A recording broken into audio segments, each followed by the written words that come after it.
Welcome back. You're listening to Conservative Conversations with Tom Sarrouf, and I am very excited about our guest today, Dr. Sam Pappas, who is the CEO and co-founder of Pappas Health.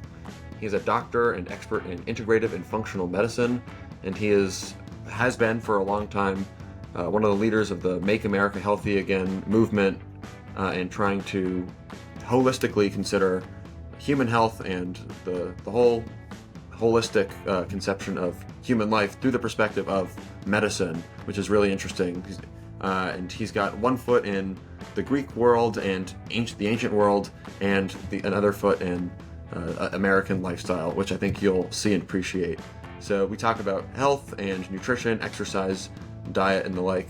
And Sam is very highly energetic and was great to talk to and have on the show. So we hope you enjoy the episode. Join the best in the movement. It's Conservative Conversations with ISI, educating for liberty since 1953. Dr. Sam Pappas, thank you for joining me today. Great to be here with you, Tom. And we were just talking off camera before, what we'd be talking about a little bit. And so I'm very excited to talk about this. And we've covered some elements of it on the podcast before, but Make America Healthy Again. This is obviously a big thing. Now we have Secretary of Health and Human Services, Robert F. Kennedy. He made this a big thing publicly, but you've been doing work in this as a medical practitioner for a long time, well before it was a political movement related to this last election. So what does it mean to make America healthy again? Why is this, how did this take off in such a big way? Because it must have been lying underneath the surface for a long time. Tell us about that. Yeah, it's a great question. I've been in this field of internal medicine, integrative medicine, wellness for 25 years. So really excited to see this kind of organically grow. But you're right. We've known patients be citizen scientists from a long time ago. I think it's now a exciting coalescing of different factions of all getting together, right? I think it's kind of picked up steam over the years and not unlike, I think, parallels the education. What's happening with ISI in places like Hillsdale. I turn around and I've been a fan of your work and Hillsdale's work for many, many years, but now you see patients, become homeschool moms and follow these curriculums online and want to say no to the school system. So I think people have just been dissatisfied with the challenges in the healthcare system. I like to say, your health's too important to leave just to the healthcare system. I think there's value to utilizing the tools, but I think patients have really been interested in going around the obstacle, whether it comes to food, medicines, tests, having some more ownership. So I think, President Trump, politics aside, was smart to take this issue on and realize that the average American, no matter what political party they're on, have been dissatisfied with the healthcare system. And you probably heard some of this data, we spend 20% of our GDP on health, yet we're 80th in far as countries as far as quality of life and disease prevention. So I do think that it's a rallying cry, and we can go into the details of it. But I think the average citizen scientist has been trying to do this on their own without any help. Hey there, listener. I wanted to take a quick moment to thank you for listening to Conservative Conversations. This podcast is a production of the Intercollegiate Studies Institute, and our mission here at ISI is educating for liberty. If you'd like to join us in fulfilling our mission, consider helping us by rating and reviewing this podcast on Apple Podcasts, Spotify, or wherever you listen to help us reach more listeners like yourself. Now, back to the show. Yeah, we certainly will get into all of it, but I want to start, I think, with this idea of the citizen scientist, as opposed to, as you said, just leaving my health, for instance, to the healthcare system. On the one hand, that makes sense as sort of, as a patient, I want to have agency and be able to understand things. But, unlike me, who in my own personal case, I know very little about health, all things considered, you have a long history of practice, but also this sort of scientific training, which makes you not just sort of politically an expert, but literally an expert in a lot of these things. And I wonder what the balance is, as from your perspective as a practitioner and as a doctor, between the I guess like if I just start trying to figure stuff out myself, I'm going to make a lot of harmful decisions potentially, as opposed to if I do trust you or another doctor or the healthcare system. Uh, the idea, at least, is I'm supposed to be able to trust you, and you'll have the knowledge to help me make the right decisions. So what's that balance between, I guess trusting the science, which is a buzzword and it's loaded, I'm using it on purpose, versus Yeah, trusting myself, yeah, recognizing that I don't necessarily have the requisite knowledge to have good judgment per se. yeah. My colleagues would say, we're paternalistic. We have the answers. Don't go on Google. I know what I'm saying, and trust me because I've been practicing. But the reality is, health, deep health involves, uh, your relationship with yourself and others, what you eat, of course, exercising, clean air, the environment you're in. So there's no way a physician be able to know that, especially because most of them are not taking the time to get to know the person. I learned early on that, when I studied, and as a first generation Greek, the prism I look at health is through my Greek background. And as I told you, I'm biased to your tribe. I'm married to a Lebanese girl. So I think, the prism I come into with health is, uh, one foot in the traditional culture and one foot in the modern world. And I think, from Hippocrates to Galen to Plato and Aristotle, I mean, there was always some discussions about, you know, deep health, a serious person. I love Aristotle's, word he uses, spoudeos, a serious moral person rather than somebody who has a corrupt mind. And you can apply it to health. So patients who are serious about their health want to have ownership. I've found that when I've really encouraged them to take ownership on their health, told them I would partner with them in a personalized, individual way, I got much more agency, much more buy-in.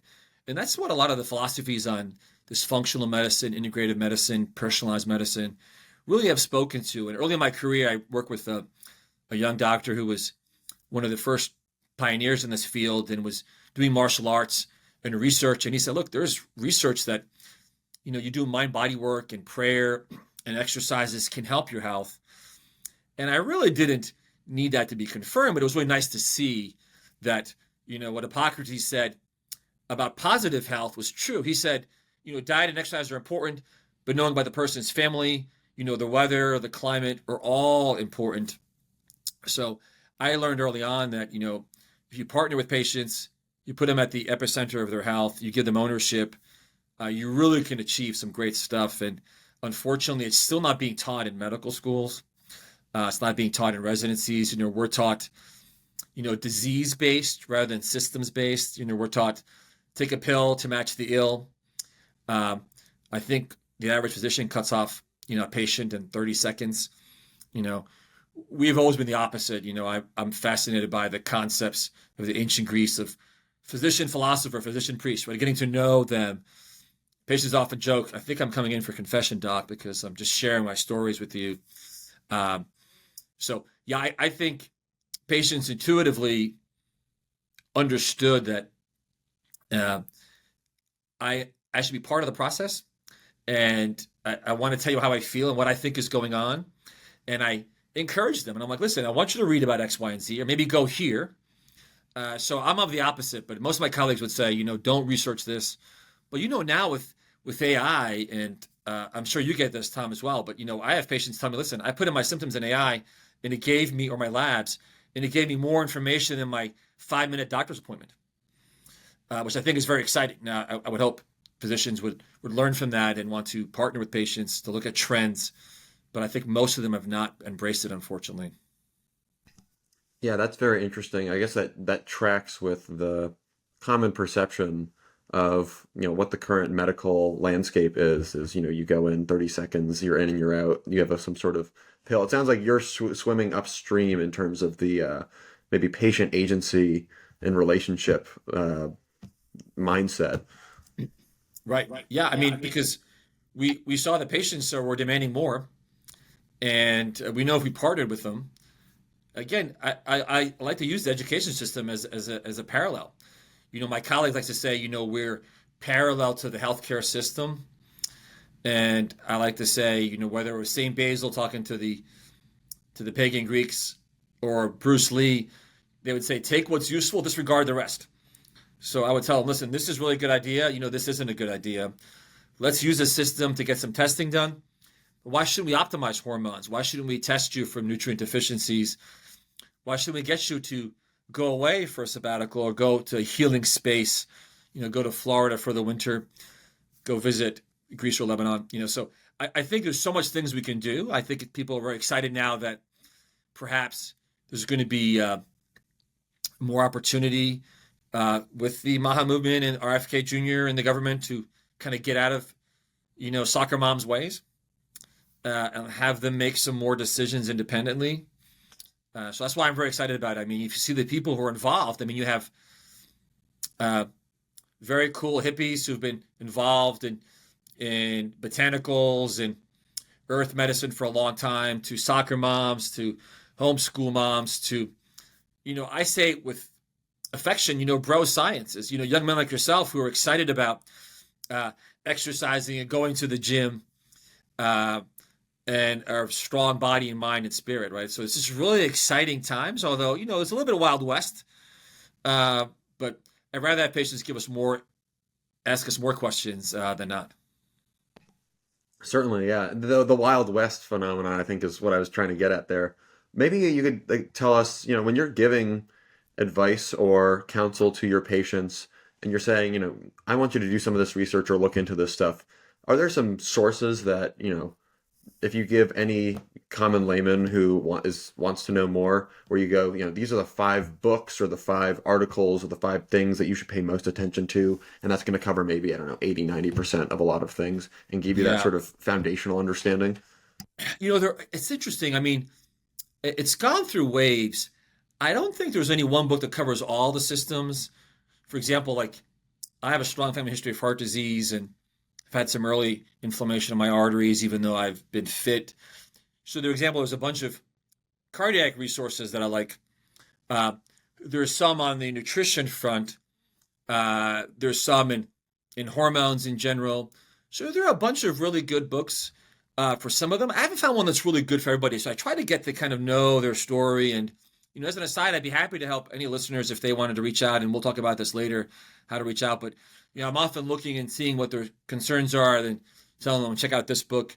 I mean, what I've seen is there's been renewal interest, and some people have reinvented the wheel a little bit. So like a lot of good people like Casey Means, for example, or Peter Attia, or some other people in this world like Dave Asprey. So there's been interesting people doing some work, but 20 years ago, Dr. Marcola was doing these things, and people like Mark Hyman doing this for a long time, and Jim LaValle. So, I mean, there's been this movement for a while. I think now it's gone mainstream, and there's audiobooks, but I haven't found one source, even thinking about like ancient Greek history or philosophy. It's like that one source that I know. I might go and look at the writings of Aristotle or Plato, for example, or listen to what Peter Kraft has to say, and then look at the back of his readings and try to read it or pick it up. So I'll try to personalize it, but I haven't found one really good source that kind of has all on metabolism or all on health. I mean, there's some really good nutrition books that I've liked, but, getting to nutrition, which often is a common question, Tom, I get this.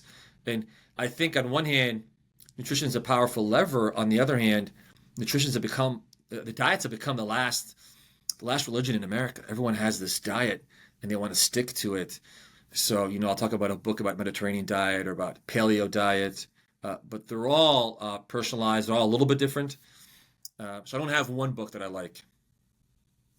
Yeah, that makes sense. You keep coming back to ancient philosophy, and as a doctor, I find, or as you being a doctor and coming back to ancient philosophy as a legitimate and informative and useful way of thinking about medicine, to me is very fascinating, because if I got the sense, if I were to go to medical school today, or if I were to call up my buddy who's in med school and said, you should bring up Galen in your next lecture, he would get laughed out of the place. Maybe he'd even get expelled because they'd say he's gone crazy. Exactly. I guess there's a few questions we could take this, but why is ancient philosophy or old medicine? I know doctors still take the Hippocratic Oath, so in that sense, it's still very much with the medical profession. but I don't know how much they take seriously a lot of the other things that he has to say. And I'm sure some of it is wrong and needs to be updated and things of that sort. But, I remember when I studied history and Galen was kind of laughed out of the room as like, oh, he's this ridiculous old crank. They didn't know science. We're so enlightened now. That sort Right. of mentality. But I guess, why are the ancients no longer taught in medical school? What do they have to offer us still that we are blind to in the contemporary medical community? And actually, I think those are the two questions that come to Yeah, mind. it's a great question. I like to joke with my patients when I give talks in the community that the Greco-Roman world is kind of like the flyover country for medicine. I think a lot of the wellness movement focuses on Chinese and Indian medicine, and there's a lot of good tenets to there, or modern medicine of the West, and kind of has forgotten their origins. And to me, I think the continuum is, you know, from Hippocrates to the Gymnasium, from Plato to Aristotle. Excuse me, I'm taking a drink of water here. So I think it's a wonderful prism to think about, the right order of thinking, as Plato would say, or as Aristotle would say, spoudeos, this really uh, impressive man who's serious thinker. So I think thinking about health, Plato talked about how ancient Greek medicine was kind of like the paideia, like the education of the culture. And those tenets were in ancient Greek medicine from Hippocrates to Galen. And I think they thought very holistically, I think very scientifically for the time. But also I think they thought about more than just the science. They thought about the spirit.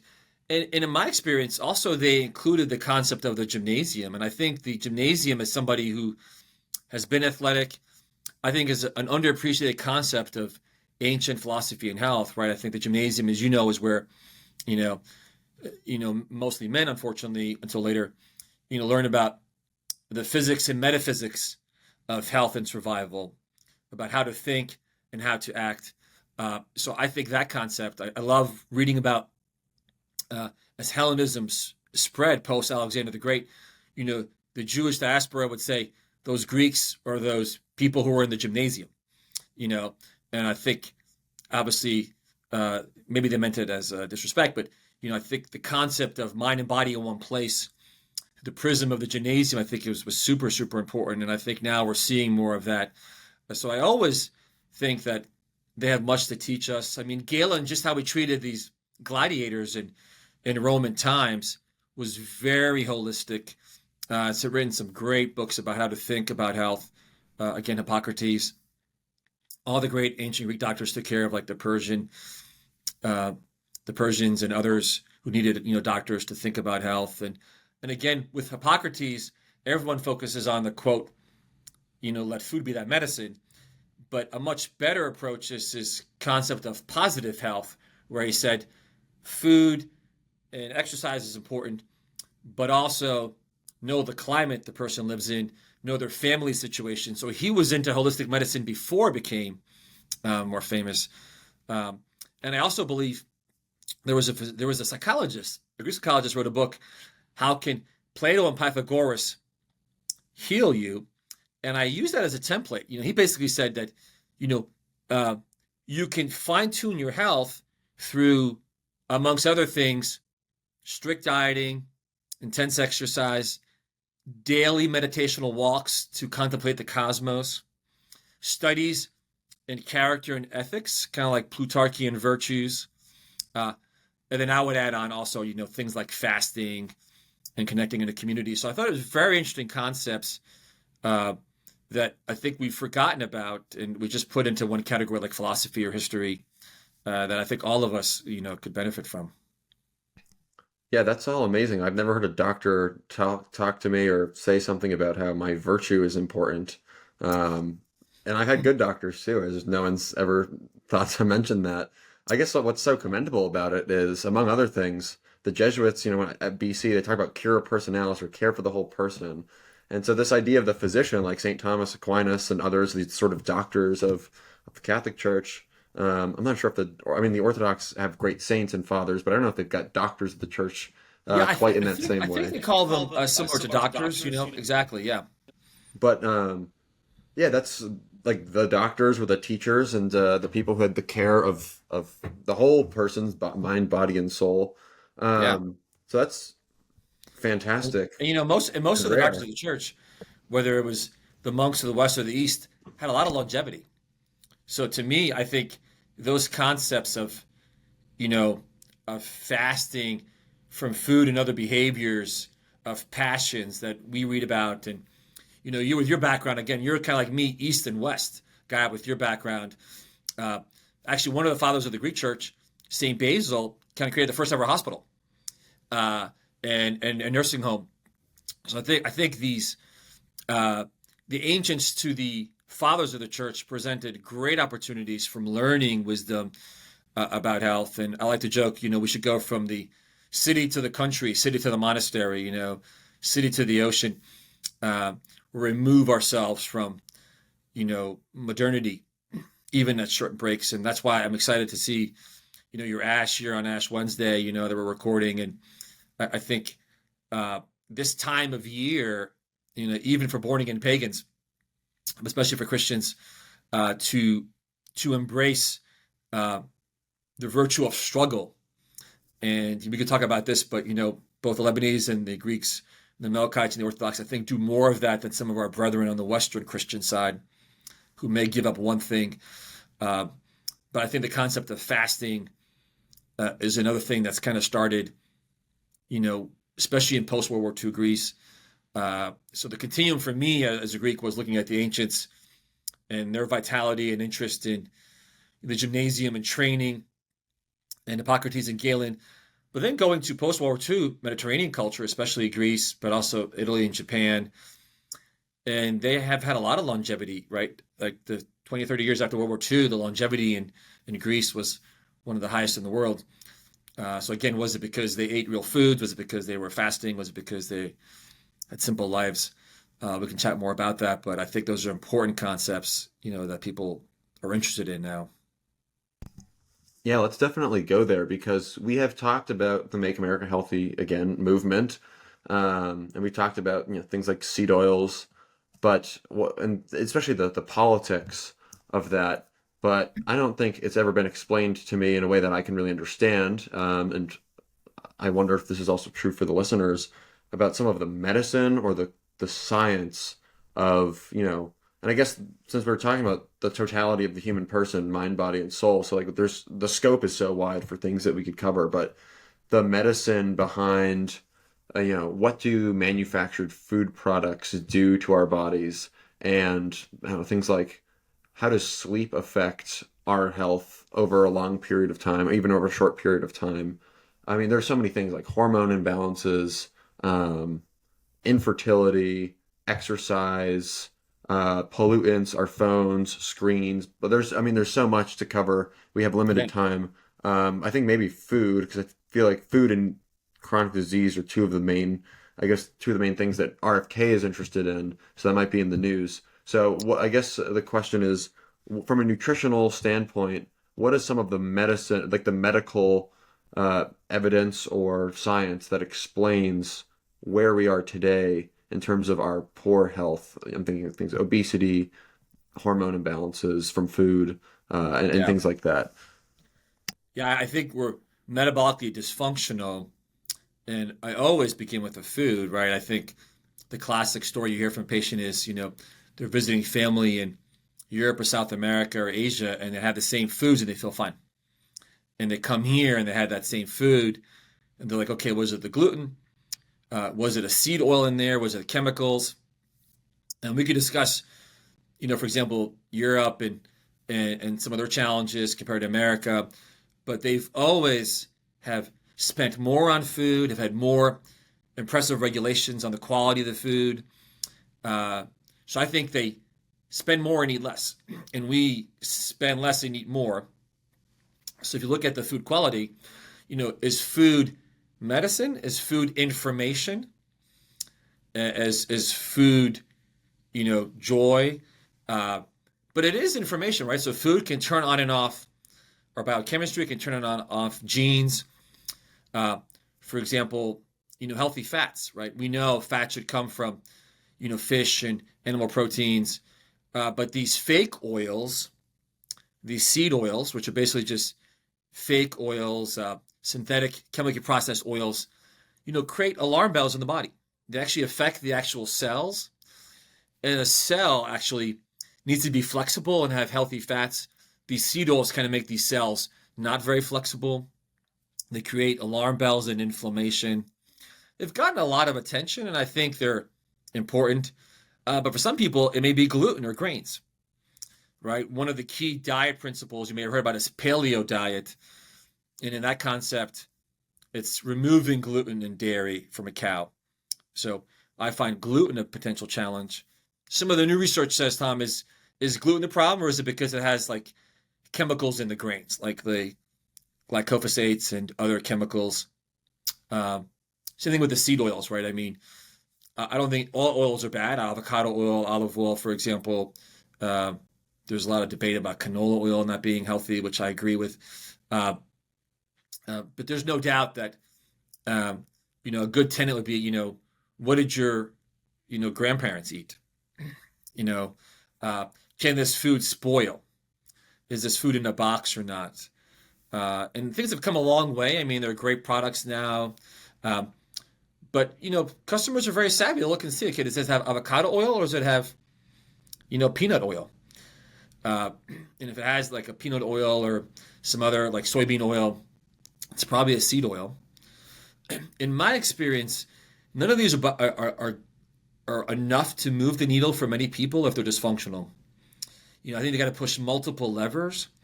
So someone like you who's young and healthy, you probably make some small changes and feel it. But someone who has like diabetes, obesity, heart disease, they probably have to push multiple levers. They have to change their diet and make it clean. They have to really get fit. They probably have to replete their nutrients, probably have to take some hormones.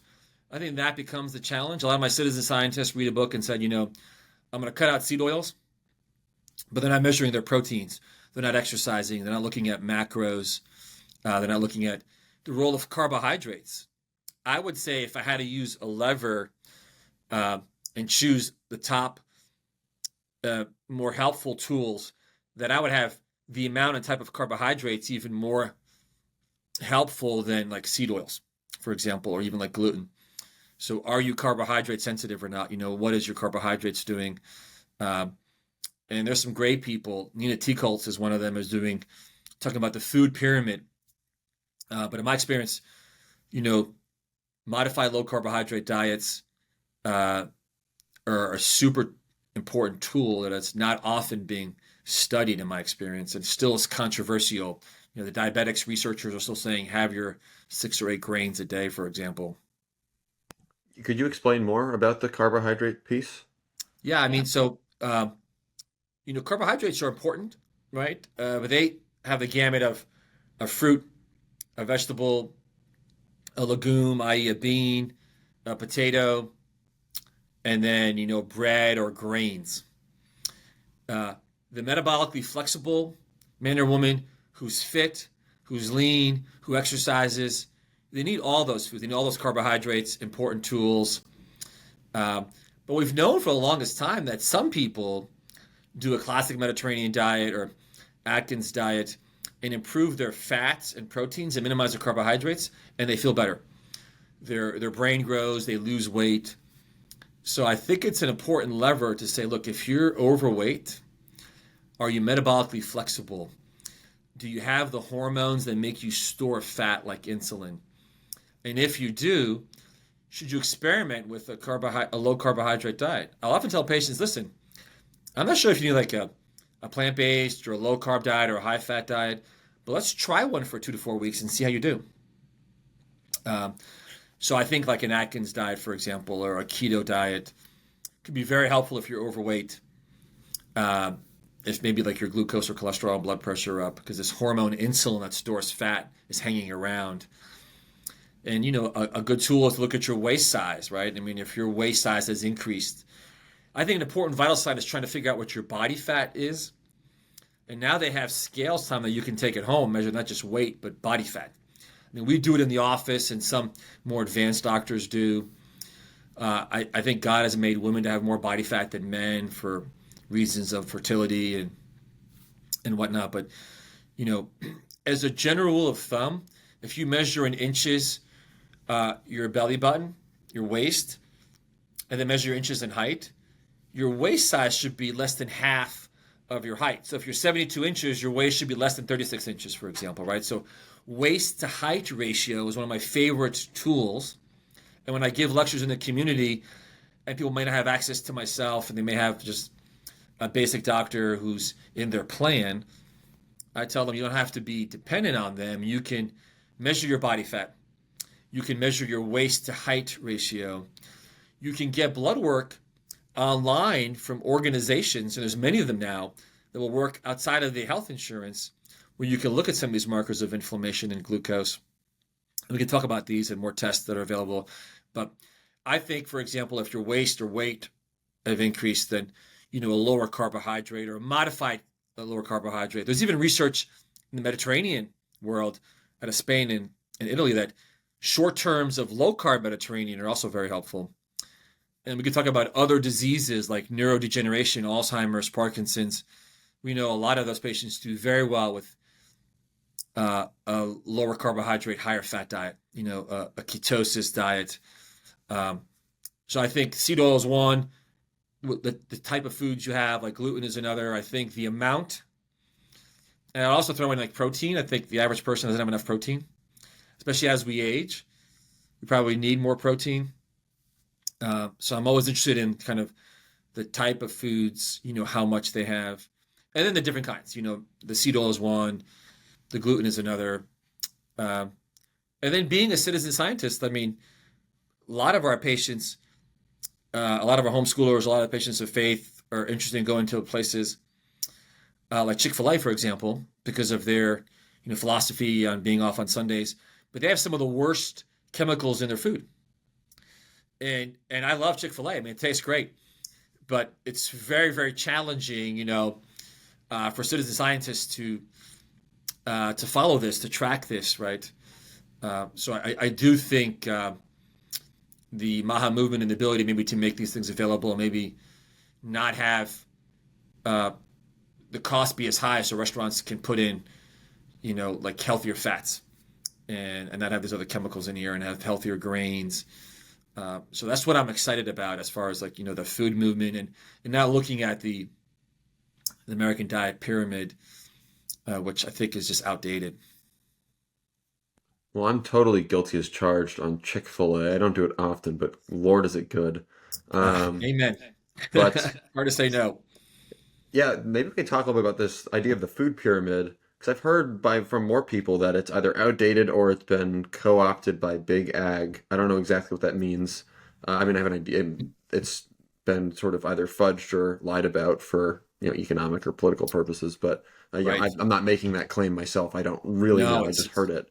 But could yes. you, like, what would I know it's individualized and sort of hearing that piece depends what your state in life is, but like, I don't know if it's the right question to say if you took if you were going to invent a human being and say like this is the ideal diet for a human being, what might that look like in pyramid terms if we were to remake it?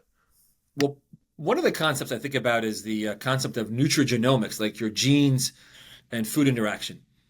So if you come from, the Levant and in the Near East, and I come from Greek background, and that's our genes, what our forefathers ate may be a place to start and saying, what, olive oil and certain grains and tahini and sesame and fish.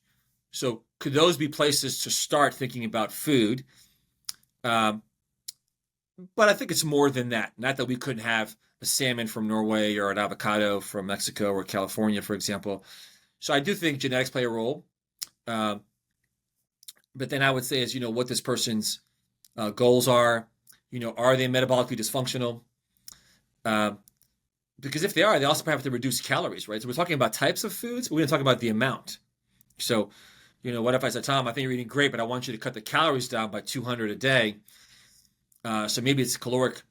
But, many years ago, the health organizations, and influenced, unfortunately, I think, by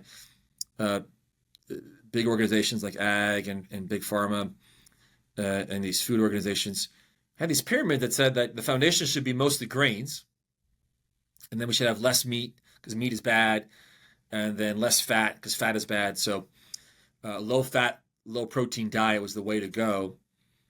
It's not clear how influential they are. I'm sure they were somewhat influential. But these aren't things that were done historically. There's no culture that has no animal protein, doesn't have any protein or no fat. There have been interventions with heart disease patients to say is a low-fat diet better. But we think, look at the Mediterranean world, the Mediterranean Asian world, they do great with high fat. They go in and out of animal protein depending on the season of the year, the calendar, the church. So I think the concept that these grains and plant foods were the foundation was a misnomer. It became part religion. You had to do this because meat is bad for the environment and meat is murder, quoting Morrissey and the Smiths, So I just don't understand this concept because all traditional cultures, and those have the most longevity now, which is a lot of the Asian countries and even Scandinavian countries, in Spain, they have animal proteins. Of course they have quality grains. Of course they have healthy fats.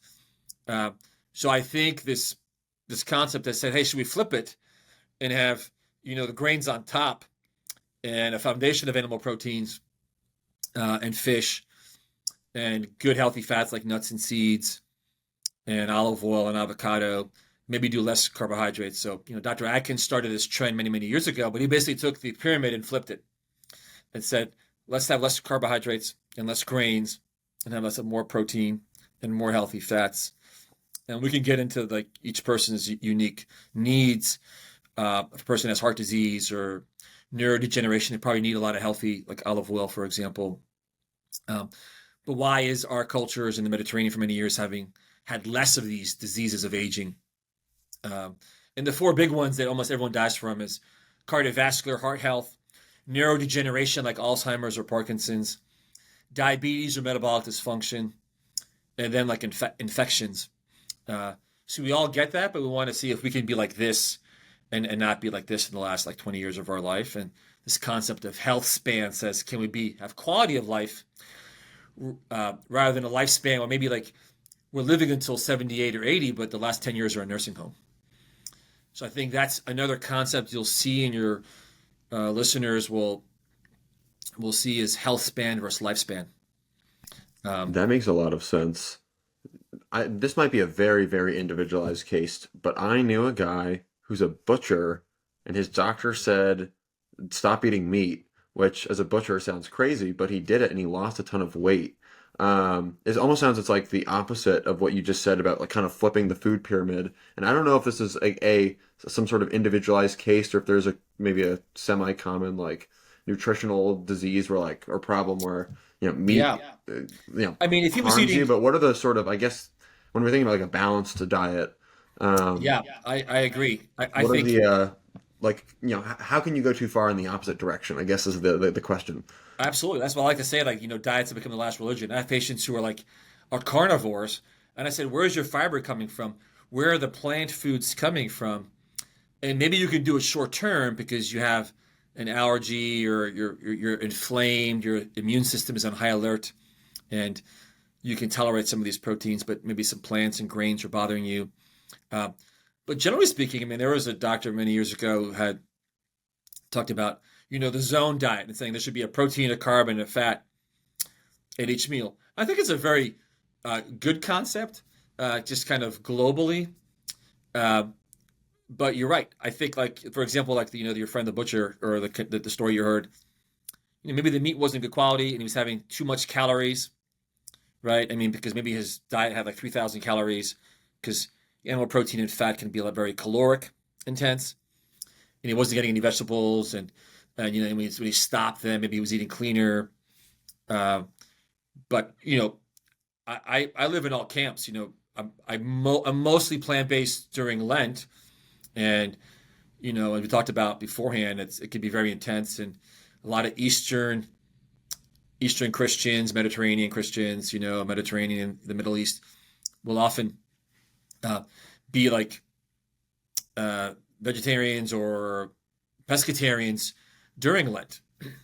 There was a British group that did a study of Greek monks, and perhaps they're maybe the last people who are healthy in Greece now, right, based on modernity. But when they looked in total on their year what they ate, they would alternate during the week between vegetarian and pescatarian. So plant-based one day, and then adding fish the other day, and then one day a week on Sunday they would have animal protein to thank, Lord and God for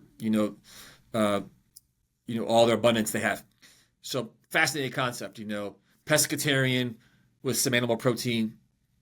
So I think there is many approaches people can take. I think they should listen to their bodies, but they should have some balance, right?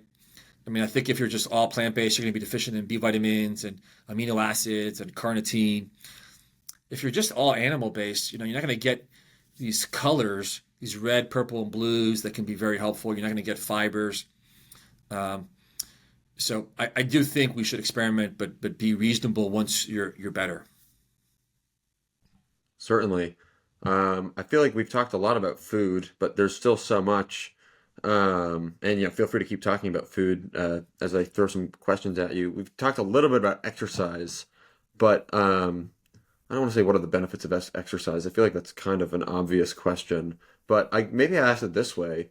What are the things about exercise that people in America today either think they know about that's wrong, or they don't know about that even small things would just make a huge difference on their overall health? And that should be part of this conversation about make America healthy again. Yeah, that's a great question. I think of exercise as different than movement. So, traditional cultures and people in pre-industrial modernity were constantly moving. And I think that's very important. But I think exercise I equate with fitness and intensity. So there's movement and play, which is important. Nothing against pickleball. I think that's great. But, you want to have periods of intense exercise where you're changing speeds, where you're doing cardiovascular health, where you're also straining your muscles to help grow your brain, right? The blood flow in the brain, to help heart health, to help you function better. I talk to college students when they exercise, they're able to study and focus more. So I think exercise traditionally has been, lumped with just movement.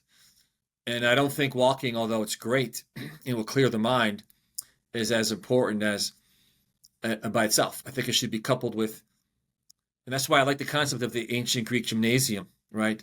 They got really, really fit, body weight exercises.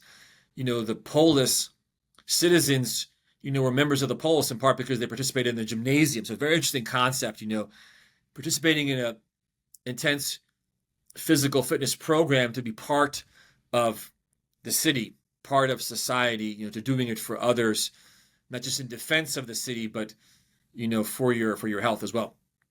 So when I think of health, I'm like, okay, want to move, but then where's the cardiovascular health?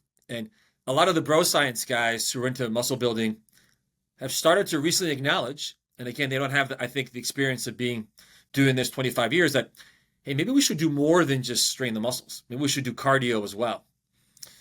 And I have my marathon runners who look gaunt, who are skinny fat and are losing muscle. And we now think that muscle helps the brain grow. There's this concept of myokines, these chemicals that muscles create that turn on all the health benefits. And again, now the recent thinking is that maybe exercise is even more important than diet. I mean, again, I think they're all very important, but I think straining your muscles, jumping, changing speeds. Another concept I really like is the concept of exercise snacks. So can you do small bouts of exercise? There's a phenomenon called NEAT, non-exercise activity thermogenesis, basically non-exercise activity that burns fat. And basically it's being fidgety and constantly moving around. So I try to every hour do some bodyweight squats, up and down the stairs at work. Bouts of, you could do 30 seconds intense on a machine and then 1 minute recovery and do that. Those, and get almost the equivalent of 45 minutes on a machine. or power walks where you can't really speak. So I think, and then flexibility is the other piece that I think is missing, Tom. I think we don't appreciate that the more flexible you are, the healthier you are, the lower the heart rate, the lower the blood pressure, the reduction in stress. If you can't get out of a chair without using your hands, you're not very flexible. Your legs aren't strong. I saw recently someone said, can you sit in a crouching position for 10, 20 seconds without any problem? If you can't do that, you're probably not flexible enough. So I do think we can learn from, that ancient philosophy of the gymnasium, and maybe not have to run in our ancient gear, but, really being intense and thoughtful in your movement. And the COVID era has allowed men and women to do these at home. So if you talk to a lot of people, they exercise from home with a little bit of equipment. My favorite, most underrated equipment to have at home is a pull-up bar. And a lot of young men and women, and even older men and women, cannot do pull-ups or chin-ups. And I think that's a really great test of strength. If you can't lift yourself up, can you carry your loved one out of the house? God forbid if there's a fire or an emergency. Can you lift yourself up if you've fallen? Can you brace yourself if need be? So I do think a pull-up bar, which is very cheap, that you can put in any door frame, is a great tool to have at home as far as fitness. You said a lot of interesting things in there, and we are sort of running short on time. But I'm really curious about this connection between, growing your brain through exercise. I lift weights, so every time am I getting smarter whenever I lift weights? Is there a right way to do it? What does it mean to grow one's brain Well, you're a pretty in smart relation guy. I to? mean, you're Boston College background and just knowing your background. So I think you have a lot of brain power to begin with. But we know that from blood flow, right, to sending these signals in hormones, right? So hormones are like the conductors of your cellular health, right? So we have these conductors who manage the health, and hormones are improved by exercise, and of course with diet, but mostly exercise. And we know so blood flow gets better, the brain is more flexible, you become more stress resistant, more resilient. Chronic stress will shrink parts of the brain, Tom. So we do these fancy scans, and you can see somebody saying, I'm having memory problems, and they're not demented, but they've had chronic stress all their life. What's the old saying? Is it what you're eating or what's eating you? So again, to me, a power walk, first morning light with the red light there, is amazing for brain health and for mood. You couple that with cardio and resistance, you really can help that brain become, super strong, much more flexible, better blood flow, better nutrients. So again, it's very fascinating, these concepts of muscles creating biochemistry that helps our body. So I love what you're doing, and I think there's been a resurgence of young men, taking more ownership in their health. I think men are often not as healthy as women. When I see young women, they're often much more knowledgeable, and young men aren't. So the concept of, you working out again, which is great. I think working out and listening to Aristotle would be a great combination. But all that stuff from your training. Or working out and listening to, the great doxology in the gym. I have done that before, but that's a All separate right. thing. Very, very impressive. Very impressive. It's really amazing to hear that, the brain and the mind are affected by the body, which on the one hand is commonsensical and an ancient idea, but that there's, I guess, modern science to back that up. Yeah. It's 'Cause I feel like very it's exciting.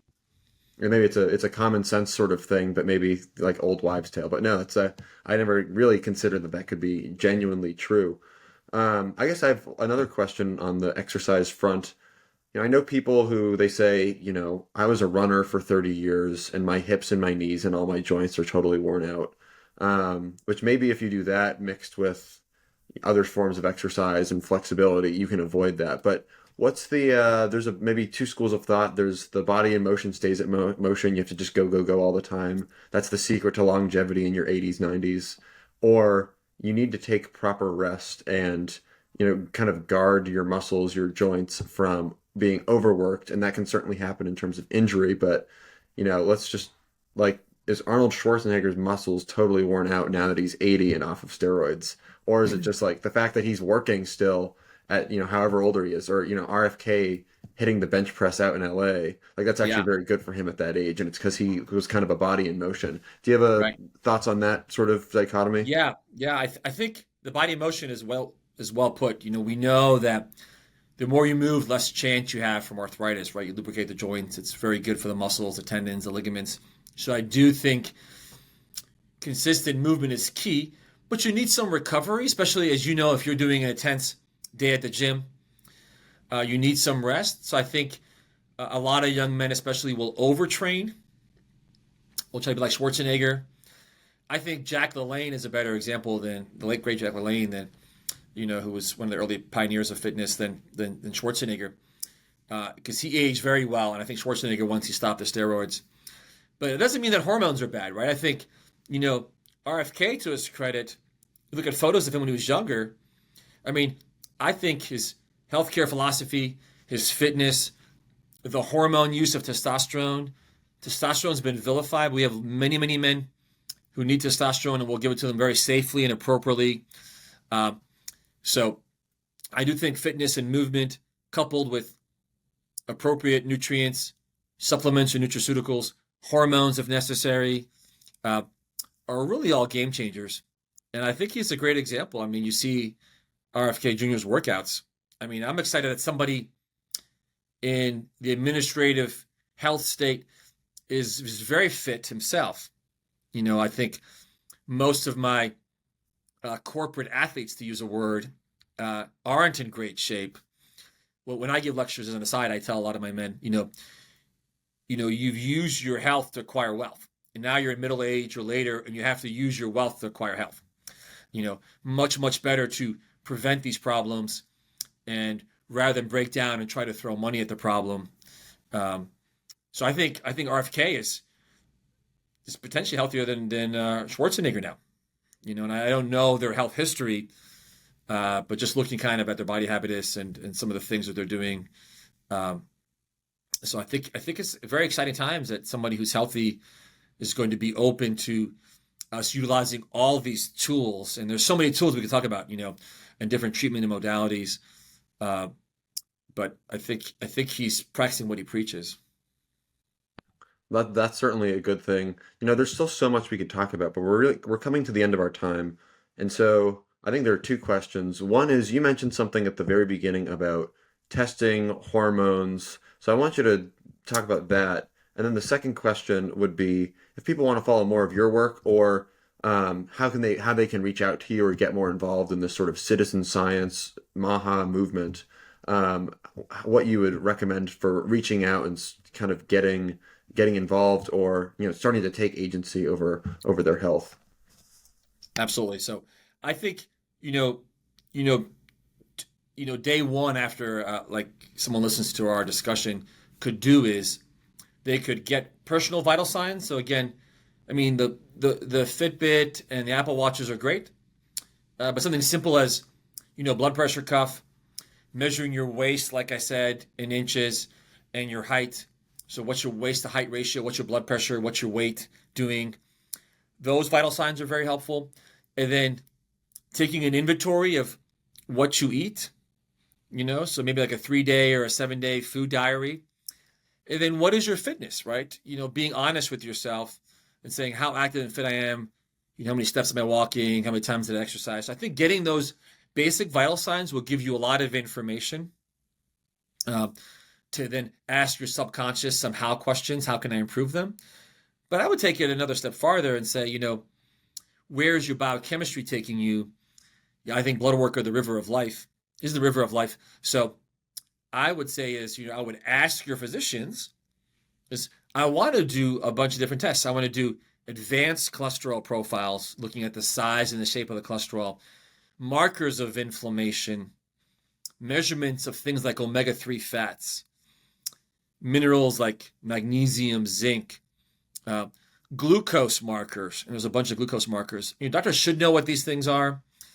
There is a really great company called Cleveland Heart Lab that was bought out by Quest, and they have great advanced cardiac profiles that are covered by the insurance. So I would ask patients, can you order some Cleveland Heart Labs on me because they have advanced cardiac metrics. But then hormones. Where's your insulin, glucose storing hormone? Where is your thyroid in all its capacity? Where is testosterone? Where is estrogen, progesterone for women? And then, of course, things like liver and kidney function, things like vitamin D. I think if you did those things, any doctor could order them. Now, most of them don't know what to do with it and unfortunately won't be supportive. And then you could go on your own, and there are many sites that will just do blood work for you.